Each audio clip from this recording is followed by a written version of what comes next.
अमीर और गरीब के बीच का जो गैप है वो काफ़ी ज़्यादा बढ़ता जा रहा है। या आप ऐसे कहो, अमीरी और गरीबी के बीच का जो गैप है ये बहुत तेज़ी से बढ़ता जा रहा है।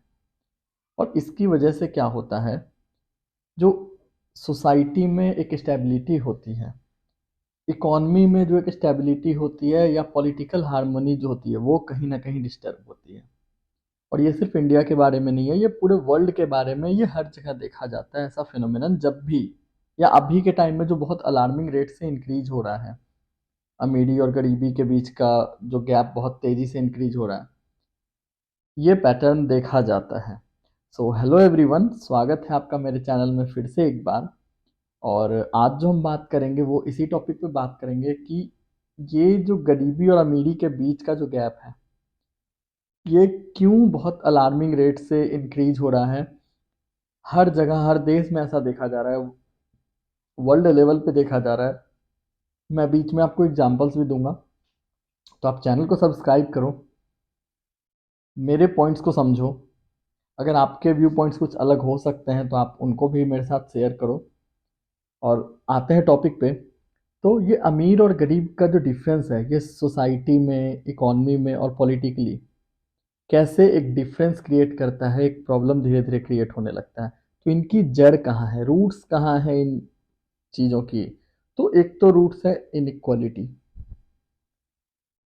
एक ग्लोबल लेवल पे मैं बात करूं, जहां पे इकोनॉमिक ग्रोथ इतनी तेजी से हो रही है, हर एक कंट्री ट्रिलियन में इकोनॉमी बनने जा रही है, इंडिया भी बन रही है। और बहुत तेजी से ये चेंज आ रहा है। ग्लोबलाइजेशन का जो इम्पैक्ट है पॉजिटिव वे में वो काफ़ी बेहतरीन है दुनिया के लेवल पे। बट इसकी वजह से क्या होता है, जो जॉब की अपॉर्चुनिटी है वो अलग अलग सेक्टर में बंटते हैं, और कहीं ना कहीं कोई सेक्टर बहुत ही बूम पे होता है और किसी में कोई मूवमेंट नहीं देखी जाती है। जो वर्किंग क्लास है वहां पे जब ऑटोमेशन आ जाता है, चीजें रोबोट्स करने लगते हैं, तो शायद ये जॉब उनके हाथ से चली जाती है। जब मिडिल क्लास के लिए उस लेवल की फैक्ट्रीज लग जाती हैं जो काफ़ी हाई क्लास हो, काफ़ी हाई टेक्निकल स्किल्स खोजती हैं, तो शायद मिडिल क्लास वहाँ पे, वर्किंग क्लास या लोअर क्लास या वहाँ पे शायद वो काम ही नहीं आते हैं। तो ग्लोबलाइजेशन का एक साइड तो इम्पैक्ट काफ़ी अच्छा है, बट एक डार्क साइड भी है जिसके बारे में मैं डिस्कस कर रहा हूँ। टेक्नोलॉजिकल एडवांसमेंट, जो मैंने साथ में आपको बताई, टेक्नोलॉजी इतनी हाई हो चुकी है, इतने नए नए अपॉर्चुनिटी आ चुका है। इवन जो लोग कह रहे हैं कि चैट जीपीटी आया तो लोगों की जॉब चली जाएगी, एआई आ रहा है लोगों की जॉब चली जाएगी, या तो आप अपने आप को टेक्नोलॉजिकली इतने स्किलफुल कर लो, इतने ज़्यादा टाइम के साथ चेंज खुद में लाते रहो कि आप मार्केट में compete कर सको, या फिर जिस चीज़ पे आप काम करते हो वो ऑब्सोलीट हो जाएगी और मार्केट में उस टेक्नोलॉजी पे कोई काम नहीं करता है तो आपको जॉब मिलना बंद हो जाएगा। फिर आपके पास भी यही रोना रहेगा कि एआई आया उसने मेरा जॉब खा लिया। एक बहुत बेसिक सा एग्जांपल देता हूँ। एक टाइम था, अभी भी लोग ऐसे करते हैं, गड्ढे खुद से खोदे जाते थे क्योंकि तब तक मार्केट में वो एक्सकेवेटर मशीन नहीं आया था। देन जब वो मशीन आ गया, लोगों ने मशीन का आविष्कार कर लिया, खोज लिया, एक्सकेवेटर आ गया मार्केट में, तो उन लोगों की जॉब चली गई जिनने कभी एक्सकेवेटर चलाना सीखा ही नहीं। अब अगर बड़े छोटे मोटे गड्ढे तो लोग करवा लेते हैं एक मजदूर से, बट जहां पर बड़े गड्ढे करवाने होते हैं या जहां पे कुछ बड़ा काम करना होता है, वहां पे 100 मजदूर हायर करने के बदले या 1000 मजदूर हायर करने के बदले वो एक एक्सकेवेटर मशीन रेंट पे लाते हैं। एक अकेला पर्सन 2 से 4 घंटे में 3-4 दिन का काम निपटा देता है। ये एग्जाम्पल सबके लिए सुटेबल है, कोई भी इसको समझ सकता है क्योंकि उनने देखा है। तो ये जो, इसी को रिलेट करो आप लाइफ के हर एक टेक्नोलॉजी पे। सॉफ्टवेयर इंडस्ट्री में भी एआई हो या आपका कोई नई टेक्नोलॉजी हो, अगर आप खुद को अपग्रेड नहीं करोगे, वहां तक नहीं पहुंचोगे, तो कहीं ना कहीं आपका जॉब जाता जाएगा और आप खुद को गरीब की कैटेगरी में ले आओगे धीरे धीरे। ये क्योंकि ये एडवांसमेंट बढ़ती जा रही है, तो ये चीज़ें इनइक्वालिटी को बढ़ावा देती हैं कहीं ना कहीं। देन एक पॉइंट है टैक्स पॉलिसीज, जहाँ पे सरकार कोई किसी भी देश की बड़े बड़े बिजनेसमैन के टैक्स माफ कर देती है, जमीन बिजली सब्सिडाइज कर देती है, वहाँ पे मिडिल क्लास या गरीब, मिडिल क्लास तो गरीब होता ही जा रहा है, साथ साथ पॉवर्टी के केस में ही वो कुछ टाइम के बाद आएगा, ये उस टैक्स सिस्टम में फंसे रहते हैं और ये कंटिन्यूअसली उसको हर तरह से पे करते रहते हैं। इनके एक्सपेंसेस और सेविंग के बीच में कुछ शायद कुछ नहीं बचता, एक्सपेंसेस में ही सब कुछ चला जाता है। आप ये कह लो, सेविंग की तो बात करना ही गलत है यहाँ पे। और वहाँ पे कोई बड़ा बिजनेसमैन खुद को बताता है मैं 1 रुपये सैलरी लेता हूँ या मैं सैलरी नहीं लेता, बट वो दुनिया का सबसे अमीर आदमी है। और कुछ इस तरह का एक केस चलते रहता है। तो आप वहाँ समझ सकते हो कि कैसे ये चीज़ हो रहा है। उसे टैक्स नहीं देना पड़ रहा है, उसने ये नहीं दिया। तो ये जो डिफरेंस है कहीं ना कहीं नोटिस करने के लिए कि ये चीज़ें इनइक्वालिटी क्रिएट करती हैं। लोग धर्म और जाति की सिर्फ बात करते हैं। देन बड़े बड़े फैक्ट्रीज में वर्कर्स का क्या होता था, पहले टाइम पे एक यूनियन हुआ करता था, ट्रेड यूनियन। अब वो धीरे धीरे गायब हो चुका है, अब वो नहीं है। वो ट्रेड यूनियन वर्कर्स के हक के लिए लड़ता था, उनके वेजेस के लिए लड़ता था। गवर्नमेंट आई, उन ट्रेड यूनियंस को हटाया। मैं ऐसा नहीं कर रहा ट्रेड यूनियन बिल्कुल ही गलत था या बहुत ही सही था। मैं एक न्यूट्रल पॉइंट देना चाह रहा हूँ कि ट्रेड यूनियन जो आया था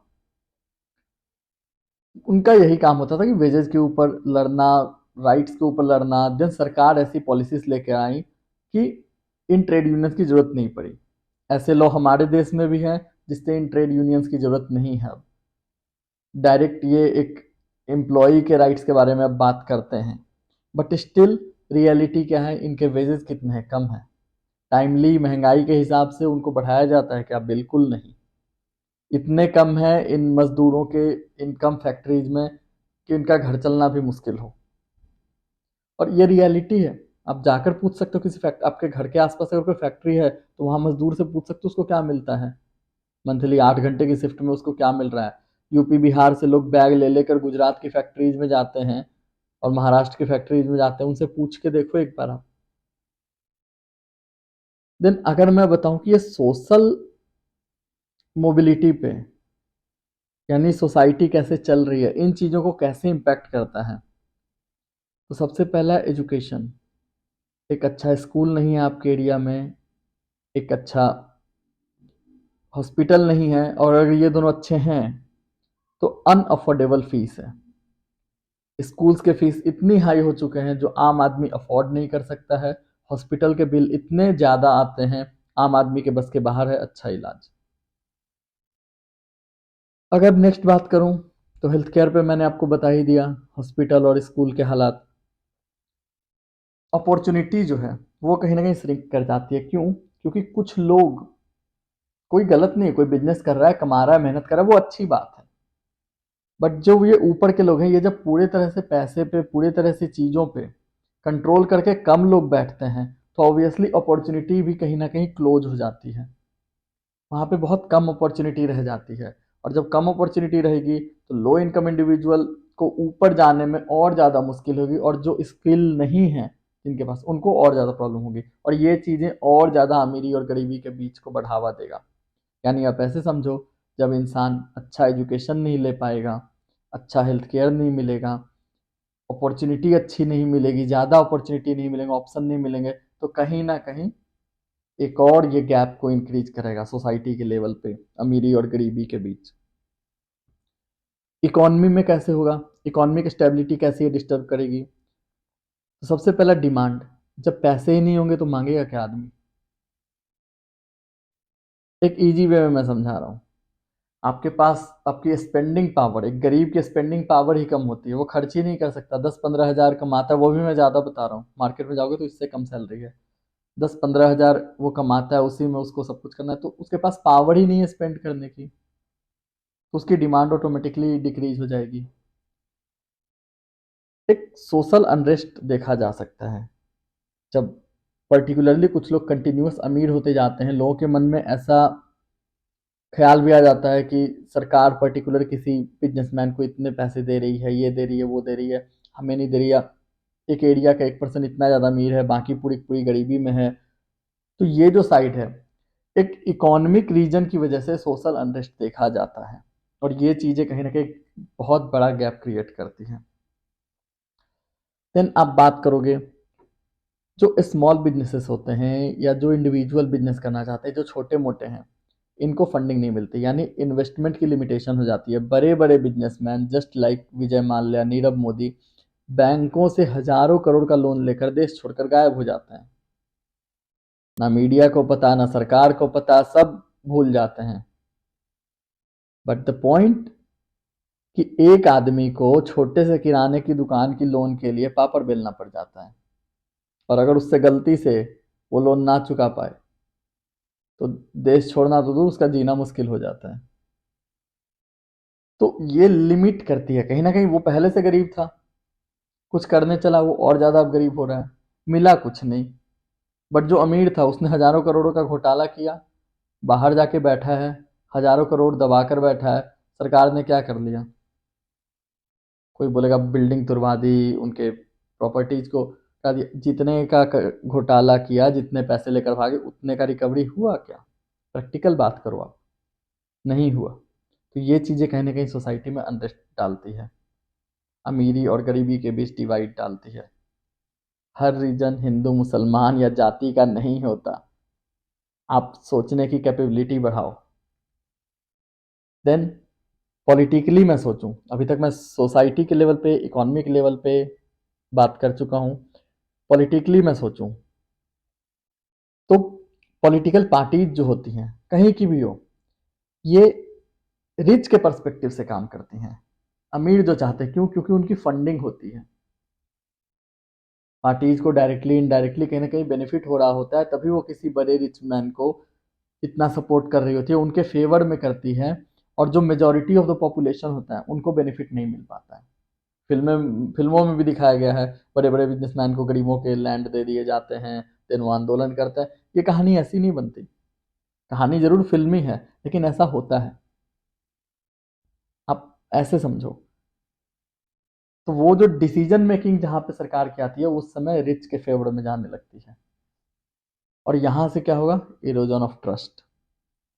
अब जो आम आदमी है, उसको क्या लगेगा कि ये चीजें, सरकार जो है, बहुत सारे अफवाह अपने देश में भी उड़ती है, सच है झूठ है किसी को नहीं पता, बिना प्रूफ का व्हाट्सएप यूनिवर्सिटी से आता है, आधे इंफॉर्मेशन, आधे कहीं और से, आधे सच भी होते हैं, कि सरकार अमीरों को पैसा दे रही है, एयरपोर्ट किसी को बेच दिया, कुछ और कर रही है, किसी बिजनेसमैन को पैसे दे रही है। और ये चीजें कहीं ना कहीं सरकार में, किसी भी देश की सरकार हो, लोगों का भरोसा कम करती है। ये तो सब बेच रहे हैं, ऐसे सेंटेंस भी सुना होगा। ये तो सब प्राइवेटाइज कर रहे हैं। ये अपने देश का मैं एग्जांपल दे रहा हूँ इसलिए ताकि आपको समझ आए ये पॉइंट, कि ये चीजें लोगों के मन में कहीं ना कहीं भरोसा को कम करती हैं। देन एक्सट्रीमिज्म की ओर लोग फिर जाना शुरू कर देंगे, हर चीज एक्सट्रीम लेवल पे जाएगा। जहां थोड़ा बहुत भी होगा वहां गुस्सा लोगों का कहीं और निकलेगा। लोग एक पर्टिकुलर डिवाइड बना लेंगे, भाई हम तो गरीब हैं, हम पर्टिकुलर एक कम्युनिटी से हैं। अमीरों से ऑल ऑफ सडन नफरत करने लगेंगे बिना कोई रीजन का। तो ये जो चीजें, ये कहीं ना कहीं एक्सट्रीमिज्म की ओर इंसान को ले जाती है, उसका थॉट प्रोसेस जो है वो एक्सट्रीमिस्ट की तरह हो जाता है। अब आगे क्या कर सकते हैं? ये तो प्रॉब्लम की बात हो गई कि हाँ भाई इतने तरह से ये गैप क्रिएट हो रहे हैं। ये जो गैप्स हैं इतने सारे तरीके से क्रिएट हो गए, गरीबी अमीरी के बीच इतना ज्यादा हो गया कि लोग एक्सट्रीमिस्ट तक बन गए। और होता है ऐसा, हर कोई जान रहा है। आपके मन में एग्जाम्पल है? अगर आप कमेंट करके मुझे बताओ कि आप क्या सोचते हो। मेरा फर्स्ट सॉल्यूशन, मेरा क्या, एक जो आगे का आप सोच सकते हो ये क्या हो सकता है? एक प्रोग्रेसिव टैक्सेशन, एक ऐसा टैक्सेशन जिसमें ये जो रिच पीपल हैं, ये लूप होल ना फाइंड कर सकें, और 1 रुपए की सैलरी, या मैंने 10 साल से सैलरी नहीं ली स्टिल वो दुनिया के सबसे अमीर हो गए, ये लूप होल वो ना खोद सकें। एक फेयर वे में डिस्ट्रीब्यूटेड होना चाहिए। जो आप टैक्स पे करते हो डायरेक्टली इनडायरेक्टली कैसे भी, तो जो वेल्थ का कंट्रीब्यूशन है कंट्री लेवल पे, वो काफ़ी बेहतरीन तरीके से हो पाएगा। देन गवर्नमेंट को बेहतरीन, आज भी 75 साल हो गए, लोग उल्टे सीधे टॉपिक नेताजी लेकर आ रहे हैं, लेकिन 75 साल हो गए, स्कूल और अस्पताल का हाल आज भी बदतर ही है। अब कोई मुझे वो एग्जाम्पल नहीं देगा कि इतने एम्स बन गए, इतने आईआईटी बन गए। भाई कितने बन गए? देश का पॉपुलेशन जितना है उस हिसाब से है क्या हेल्थ का इंफ्रास्ट्रक्चर? कोविड जैसा फिर से कुछ आएगा तो सरकारी स्कूलों को बनाने पड़ेंगे अस्पताल। रियलिटी यही है। तो अगर इसको स्ट्रॉन्ग करेंगे तो लोगों का फोकस एक प्राइवेट स्कूल के ऊपर भागने से, या कॉस्टली, लाइक आप सीधे वो अनअफोर्डेबल एजुकेशन वाला सिस्टम नहीं रहेगा। वो सरकारी में भी पढ़ेगा तो कॉन्फिडेंस रहेगा उसका बच्चा अच्छा पढ़ रहा है। अगर वो सरकारी अस्पताल में भी इलाज करवा रहा है, कहीं के छोटे मोटे अस्पताल में भी, तो उसको ये पता है कि अच्छा इलाज हो रहा है, सरकार ध्यान रख रही है इन चीज़ों का। देन एक फेयर लेबर प्रैक्टिस, जो गरीब तबके के लोग हैं उन पे किस तरह का काम करवाया जा रहा है, कितने पैसे दिए जा रहे हैं, उनके सर्वाइवल के लिए वो है भी या नहीं, तो ये एक जो तरीका है उनके रहने के लिए घर, ये चीज़ों पे भी ऑब्वियसली गवर्नमेंट ही करेगी। तो एक फेयर लेबर प्रैक्टिस होना चाहिए। और स्मॉल बिजनेस को सपोर्ट ये गवर्नमेंट बहुत अच्छा कर रही है अपने देश में, जो एमएसएमई के तहत स्मॉल बिजनेस को काफ़ी ज़्यादा सपोर्ट कर रही है, लोन कर रही है, तो ये काफ़ी ज़्यादा ज़रूरी था इस डिवाइड को कम करने के लिए, ताकि छोटे बिजनेसमैन भी लोन ले सकें, और ले भी रहे अपने देश में। इस डिवाइड को, अमीरी और गरीबी के डिवाइड को कम करने का ये भी एक तरीका है, और अपनी सरकार कर भी रही है। आप एग्जाम्पल को रियल लाइफ एग्जाम्पल से समझोगे तो काफ़ी ज़्यादा इजी हो जाता है चीज़ों को समझना। अब ये सॉल्यूशन, अब इसमें हम और आप क्या कर सकते हैं, काफ़ी इजी, अवेयरनेस रेज कर सकते हैं, जस्ट लाइक मी। मैं क्या कर रहा हूँ, बस कुछ अवेयरनेस पॉइंट बता रहा हूँ आपको, क्या प्रॉब्लम है, कहाँ कहाँ प्रॉब्लम है, कैसे उसको ठीक कर सकते हैं। अलग से मैं कुछ नहीं कर रहा, आप और मैं सब कुछ ये जानते हैं। पॉलिसीज जो है एक ऐसे सपोर्टिव होनी चाहिए कि हर किसी को वो सपोर्ट करे, कोई भी क्लास, मिडिल क्लास हो, पुअर हो, अमीर हो, या कोई जाति या धर्म का पर्टिकुलर हो, उसको ये नहीं फील होना चाहिए कि मेरा इसमें नहीं है हिस्सा। तो एक सपोर्टिव प्रोग्रेसिव पॉलिसीज होनी चाहिए। और अगर ऐसा कुछ भी आपके यहाँ नहीं होता है, तो आपके एरिया में आपने जिसको चुन कर लाए हो, चुनाव आपने किया है जिसको अगले 5 साल के लिए, उसको आप अकाउंटेबल ठहराओ कि ये चीज़ें आपके एरिया में क्यों नहीं है, ये डेवलपमेंट आपके एरिया में क्यों नहीं है। हिंदू मुस्लिम टॉपिक पे लड़ने के बदले, जाति की जनगणना जैसी टॉपिक पे किसका ज़्यादा किसका हिस्सा कर बदले, आप जेन्यून टॉपिक पे जिनको चुन कर लाते हो उनसे लड़ो, उनसे बात करो कि भाई मैंने तुम्हें चुना है, खुलकर बोलो सामने से, मैंने वोट दिया है, मुझे क्या मिला, पूछो उन लोगों से। फिर ये लोग खुद भागेंगे, और वोट मांगने आए तो पूछो क्या दिया। चाहे किसी भी पॉलिटिकल पार्टी के हो, चाहे आपका जाति वाला पार्टी हो, या आपके धर्म वाला पार्टी हो, या आपका फेवरेट नेता हो, एक बार पूछो तो सही। तो आज के वीडियो में इतना ही है, थोड़ा लंबा बन चुका है बट काफ़ी बढ़िया बना है। तो आप देखो, सब्सक्राइब करो, और thank you so much for watching. Bye bye.